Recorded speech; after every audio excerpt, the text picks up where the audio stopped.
Breaking news చూస్తున్నాం. ప్రవీణ్ పగడాల మృతిపై అనుమానాలు వ్యక్తమవుతున్నాయి. కేసును పూర్తి స్థాయిలో దర్యాప్తు చేయాలని ప్రవీణ్ బామర్ది రాజేష్ పోలీసులను కోరారు. ప్రవీణ్ బామర్ది ఇచ్చిన ఫిర్యాదుపై పోలీసులు దర్యాప్తు చేస్తున్నారు.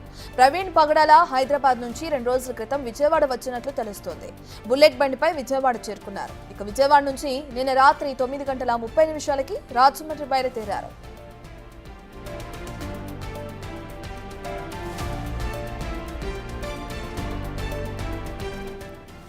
రాత్రి సుమారు 11:45 కొవ్వూరు టోల్ ప్లాజా దాడినట్లుగా సీసీటీవీలో రికార్డ్ అయింది. కొవ్వూరు టోల్ గేట్ నుంచి ప్రవీణ్ మృతి చెందిన ప్రాంతానికి 11 నిమిషాల్లో చేరినట్లు పోలీసులు వెల్లడించారు. ప్రవీణ్ హత్య కేసును పర్యవేక్షిస్తున్నట్లు తూర్పుగోదావరి జిల్లా ఎస్పీ నరసింహ కిషోర్ తెలిపారు. ప్రత్యేక బృందాలను ఏర్పాటు చేసి దర్యాప్తు చేస్తున్నట్లు ఎస్పీ ప్రకటించారు. రేపు ఉదయం రాజమండ్రి ప్రభుత్వాసుపత్రిలో ప్రవీణ్ పగడాల మృతదేహానికి పోస్టుమార్టం జరగనుంది.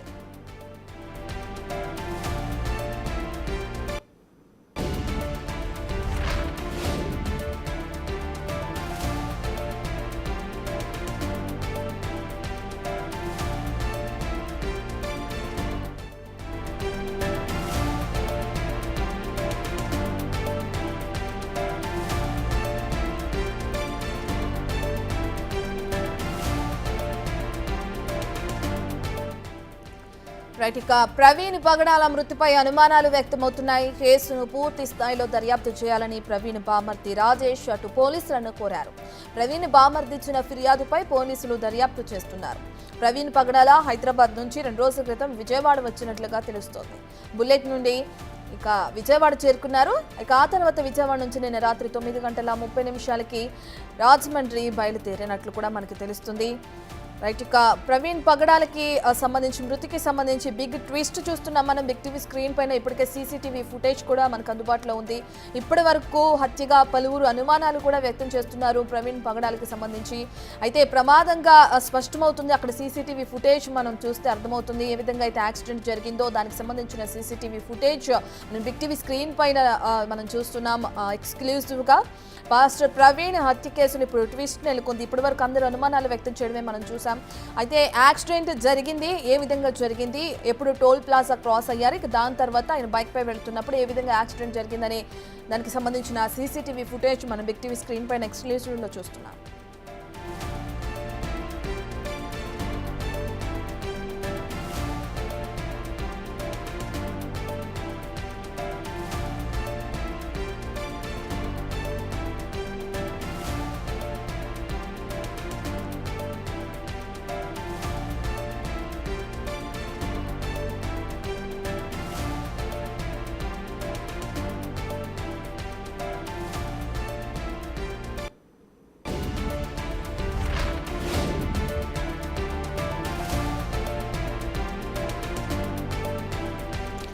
ఇక ప్రవీణ్ పగడాలకి సంబంధించి కొంతమంది కావాలని తనని హత్య చేసి అది యాక్సిడెంట్ గా చిత్రీకరిస్తున్నారని చెప్పి ఇప్పటికే పలువురు అనుమానాలు వ్యక్తం చేయడం మనం చూసాం. అయితే ఇప్పుడు లేటెస్ట్ గా అందిన సీసీటీవీ ఫుటేజ్ ఆధారంగా మనం చూస్తే అది యాక్సిడెంట్ గా క్లియర్ గా అర్థమవుతుంది. దీనికి సంబంధించిన పూర్తి డీటెయిల్స్ అందించడానికి మా ప్రతినిధి శివ అందుబాటులో ఉన్నారు. శివ, మనం సీసీటీవీ ఫుటేజ్ లో చూస్తున్నాం బైక్ ని వెనక నుంచి ఏదో బలంగా గుద్దినట్లు కూడా మనకి క్లియర్ గా అర్థమవుతుంది. దీనికి సంబంధించి పోలీసుల విచారణ ఏ విధంగా కొనసాగుతుంది?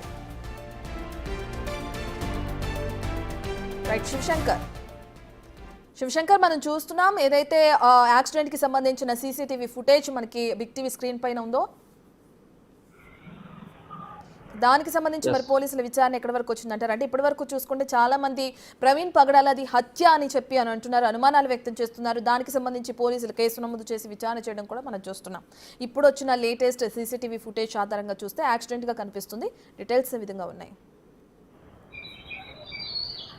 ఎస్ రత్న, చూసుకున్నట్లయితే ఉదయం నుంచి కూడా పలువురు అనుమానాలు వ్యక్తం చేశారు. ప్రవీణ్ కి సంబంధించి ఏదైతే ఇదంతా కూడా మర్డర్ చేశారో, అతను 4 రోజుల క్రితం అతనికి థ్రెడ్ ఉందంటూ కూడా ఫేస్బుక్ లో ఒక ట్వీట్ కూడా చేశారు. అలాగే చూసుకున్నట్లయితే దీనికి సంబంధించి పూర్తిగా సీసీటీవీ ఫుటేజ్ బయటికి తీయాలంటూ కూడా ఇప్పటి వరకు దళిత సంఘాలు, అదేవిధంగా చూసుకున్నట్లయితే క్రైస్తవ సంఘాలన్నీ కూడా డిమాండ్ చేసిన పరిస్థితి కనిపిస్తున్నాయి. అయితే ఈ నేపథ్యంలోనే ఇప్పుడు నయారా బంక్, అంటే యాక్సిడెంట్ స్పాట్ కి ఎగ్జాక్ట్ ఆపోజిట్ లో ఉన్న నయారా బంక్ కు సంబంధించిన CCTV footage big TV screen టీవీపై ఎక్స్క్లూజివ్ గా చూస్తున్నాం. అయితే సుమారు 11:42 ప్రాంతంలో వెనక భాగం నుంచి బండిని ఏదో గుర్తు తెలియని వాహనం ఢీకొట్టినట్లుగా అక్కడి నుంచి కూడా బండి హైవే మీద నుంచి కిందకి దూసుకు వెళ్ళినట్టుగా కూడా క్లియర్ గా సీసీ ఫుటేజ్ లో కనిపిస్తుంది. అయితే ఇది పెద్ద ట్విస్ట్ అని చెప్పుకోవాలి. ఎందుకంటే ఇప్పటి వరకు అక్కడ రక్తం మరకలు ఉన్నాయి, రక్తం మరకలతో కూడిన కర్రలు ఉన్నాయి. ఎవరో అతన్ని ముఖం మీద కొట్టి చంపారంటూ కూడా పలు అనుమానాలు వ్యక్తమైన నేపథ్యంలో ఈ సీసీటీవీ ఫుటేజ్ అయితే దీనిన్నింటి కూడా పటాపంచలు చేసిందని చెప్పుకోవాలి. అదేవిధంగా చూసుకున్నట్లయితే హైదరాబాద్ నుంచి రాజమండ్రి చేరుకున్న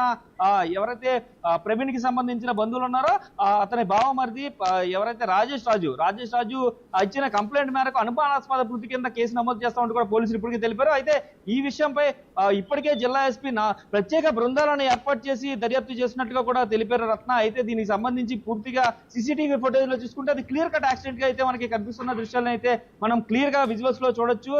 ఇప్పటి వరకు రేకెత్తిన అనుమానాలన్నింటినీ కూడా పటాపంచలు చేసే విధంగా ఈ సీసీటీవీ ఫుటేజ్ ఉందని చెప్పుకోవచ్చు రత్న.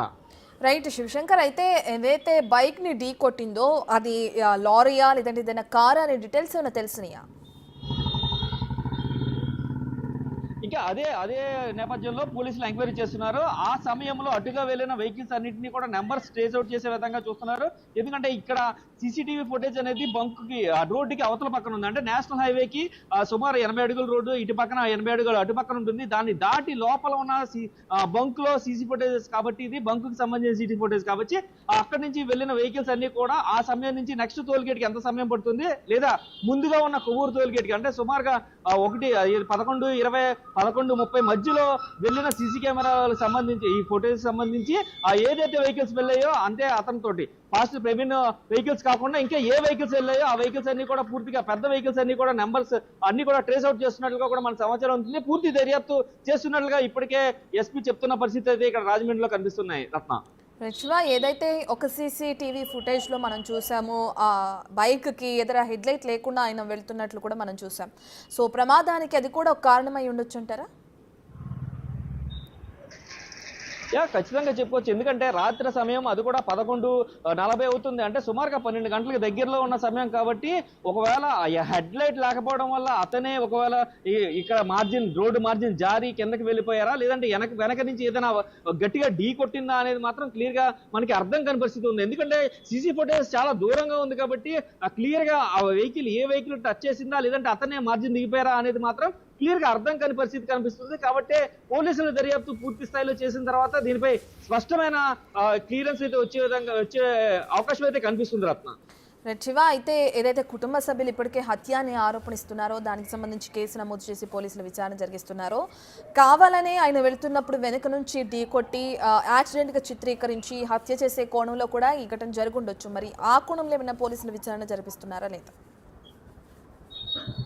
ఖచ్చితంగా కుటుంబ సభ్యుల నుంచి ఎవరైతే వారి బామ్మర్ది కంప్లైంట్ ఇచ్చారో వారి దగ్గర నుంచి అంటే అతనికి ఏదైనా థ్రెడ్డింగ్ కాల్స్ వచ్చినాయా, లేదంటే ఫేస్బుక్ వేదికగా ఎవరు చెప్పారు అతని నాలుగు కోసేస్తామంటూ కూడా మాట్లాడారంటూ కూడా పొద్దు నుంచి కూడా క్రైస్తవ సంఘాలన్నీ ఆందోళన చేస్తున్నాయి. అయితే ఆ వ్యాఖ్యలు చేసిన వారెవరు, అసలు ఎందుకు చేశారు, అంతకుముందు ప్రవీణ్ ఏదైనా వ్యాఖ్యలు చేస్తే ప్రతిగా వ్యాఖ్యలు చేశారా, లేదంటే ప్రవీణ్ కి ఇలాంటి థ్రెడ్డింగ్ కాల్స్ ఏమైనా వచ్చినాయని కుటుంబ సభ్యులతో పంచుకున్నారా అనే నేపథ్యంలో అతని ఫోన్ కి సంబంధించి ఆ కాల్ డేటాను కూడా తీసుకుని పూర్తి స్థాయి ఎంక్వైరీ చేసిన తర్వాత ఇవన్నీ కూడా బయట పెడతామంటూ కూడా పోలీసులు చెప్తున్నారు. ఆ కోణంలో కూడా ఖచ్చితంగా చూస్తున్నారు. ఎందుకంటే అతని బైక్ కి హెడ్ లైట్ లేకపోవడం, సుమారు రాత్రి 11:30 గంటల సమయంలో ప్రయాణం చేయడం, ఇవన్నీ కూడా ఒకదాని తర్వాత ఒకటి ఫ్రీక్వెంట్ గా అంటే ఒకటి ఆల్టర్నేటివ్ చైన్ గా ఇటు పక్కన పాజిటివ్ వేలో అటు పక్కన నెగిటివ్ వేలో 2 వేల్లో కూడా పోలీసుల దర్యాప్తు జరుగుతుందంటూ కూడా జిల్లా ఎస్పీ చెప్తున్న పరిస్థితులే కనిపిస్తున్నాయి రత్న.